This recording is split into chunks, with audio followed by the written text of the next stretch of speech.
This is the Lone Crater YouTube. We hope this video helps. You begin by selecting the object and opening the material editor, then create a Corona material and assign it directly. Explain why.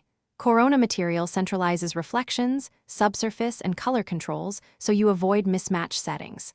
Once done, set the diffuse slot, pick a color or load a bitmap texture for detailed variation. Make sure to use sRGB bitmaps for correct gamma. Also, name the material clearly so you can find it in complex scenes and reuse it efficiently. Now you refine appearance by adjusting diffuse, reflection color, and roughness settings. That controls both color and sheen. If you need realism, plug textures into diffuse, roughness, normal, and ambient occlusion slots. This creates micro detail and realistic light response. Make sure to use Corona color correct maps when tweaking hue and saturation rather than changing base bitmaps, because that preserves original data.